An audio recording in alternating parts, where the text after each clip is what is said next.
Hoy nos corresponde leer el capítulo 24 del libro de Mateo. Y este capítulo, si lo profundizamos como deberíamos leerlo, vamos a entender desde la perspectiva hebrea lo que significa esta profecía.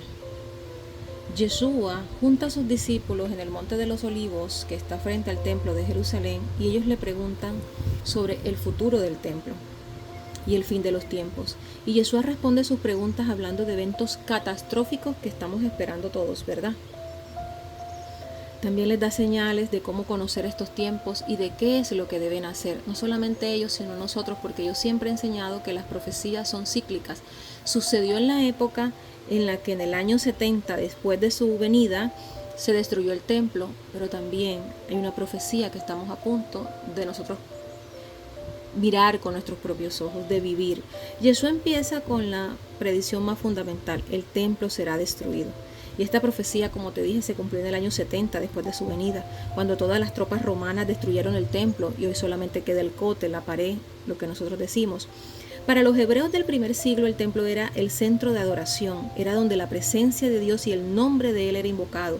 Por tanto, la predicción de su destrucción fue una advertencia muy seria.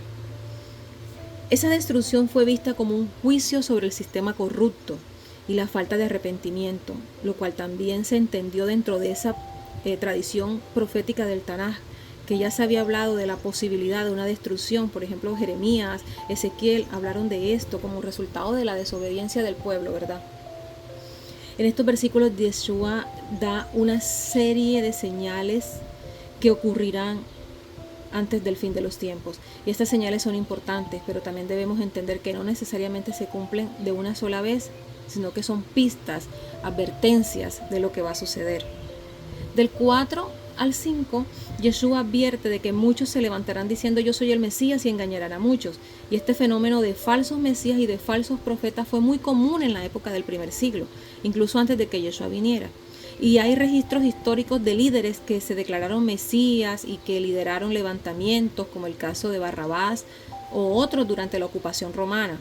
Entonces, desde la perspectiva hebrea, el judío Mesías debía ser una figura que ellos esperaban, que iba a traer redención a Israel, y en tiempos de opresión y sufrimiento surgieron muchos falsos mesías que intentaban aprovecharse de las expectativas del pueblo. Hoy estamos en una época igual.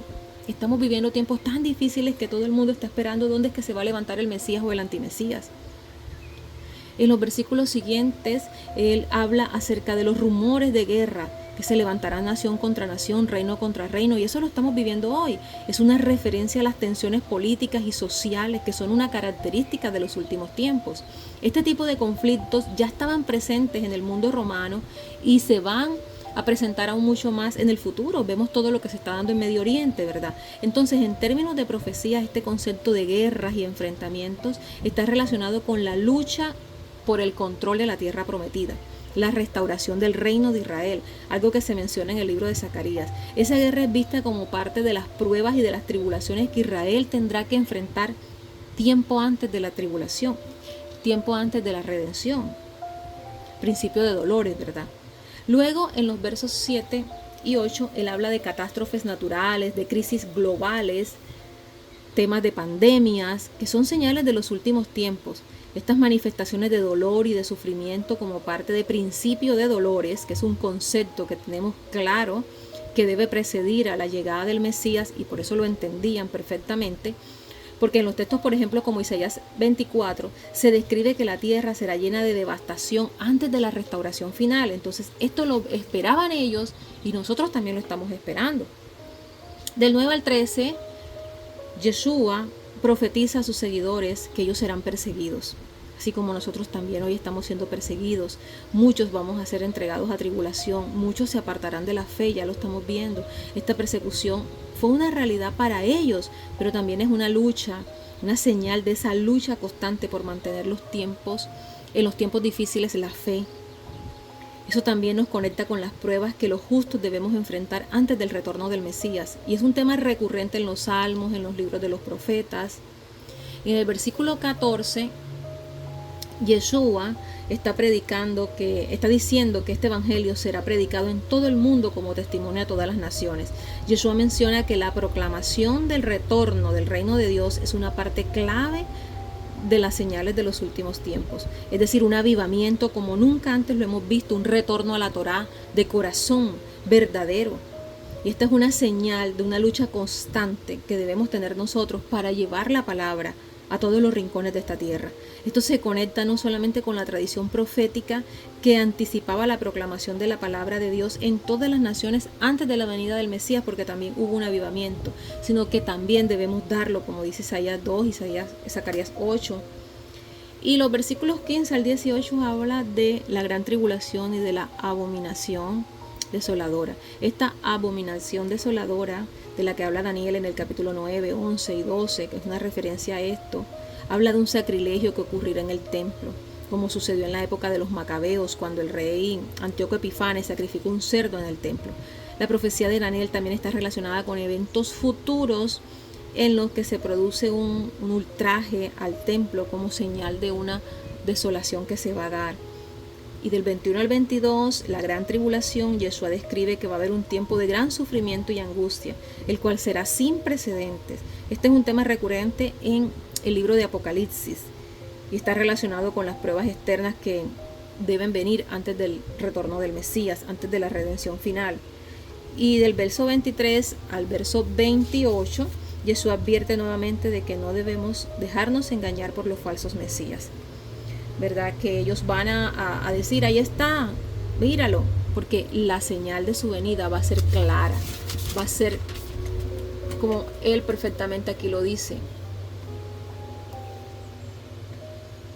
Y realmente nosotros debemos estar atentos a todas estas señales. ¿Qué pasa en los versos 36 al 51? Este es un capítulo bastante largo. Yeshua enfatiza la necesidad de estar siempre vigilantes, preparándonos, ya que el día de la venida del Mesías es incierto y nadie sabe el momento exacto. Él no está diciendo de un rapto pretribulación. Si tú lees esto con detenimiento, no está diciendo eso. Esta enseñanza era clara y resonaba con la tradición judía, porque ellos sabían la importancia de vivir de acuerdo a la voluntad de Dios en todo momento. Prepárate para encontrarte con tu Dios, como dice el libro de Amós. Esta profecía del capítulo 24 son señales de los tiempos difíciles que Israel va a enfrentar antes de la redención final. Yeshua, al igual que los profetas del Tanaj, está advirtiendo sobre la venida de tribulaciones, la necesidad de estar vigilantes, preparados, la certeza de que Dios va a traer redención a su debido tiempo, y las señales dadas por Yeshua, aunque específicas, debemos entenderlas claramente para no entrar en errores de interpretación como por ejemplo el rapto pretribulación, que no existe. Debemos entender que la venida de Yeshua va a ser clara y que todo el mundo se va a dar cuenta de ello, pero no va a venir sino en el medio de una tribulación. El libro de Apocalipsis dice que esta es la perseverancia de los santos, que guardemos la Torá, ¿verdad?